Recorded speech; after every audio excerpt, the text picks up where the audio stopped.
السلام علیکم جی، ایڈوکیٹ حامد ادریس۔ آج میں ڈسکس کروں گا اور چاہوں گا کہ آپ بھی غور سے اس ویڈیو کو دیکھیں اور اپنی 22 سالہ پریکٹس میں جو میں نے جج کیا ہے کہ ہمارے ملک میں ججز جو ہیں ہائی کورٹ میں یعنی ہائی جوڈیشری میں کیسے ایلیویٹ ہونے چاہیے، کیسے اپوائنٹ ہونے چاہیے،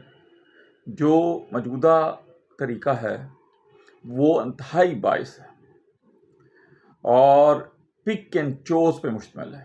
جس کی وجہ سے بعض اوقات بہت اچھے ججز بھی آ جاتے ہیں اور بعض اوقات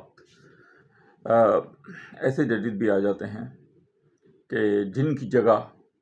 جوڈیشری میں اور ہائی جوڈیشری میں بالکل بھی نہیں بنتی۔ اس لیے ایک تجویز ہے کہ سی ایس ایس کی طرح کے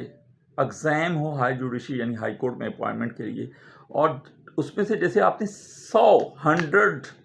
جو ہیں وہ شارٹ لسٹڈ کینڈیڈیٹ کیے، پھر اس کے بعد آپ کوئی بھی طریقہ بنا لیں،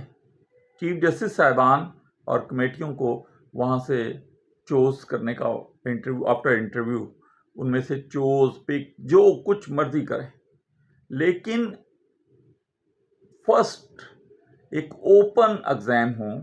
اور اس میں کچھ کرائٹیریا طے کر لیے جائے کہ 10 سال 15 سال جو بھی ہے جو کنسٹیٹیوشن میں لکھا ہوا ہے، وہ لائرز جو ہیں نا پریکٹسنگ لائر وہ اس ایگزام میں شرکت کر سکتے ہیں، وہ دیں۔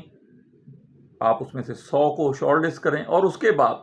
اس میں سے آپ انٹرویو کریں اور اپنی مرضی کے ججز رکھیں۔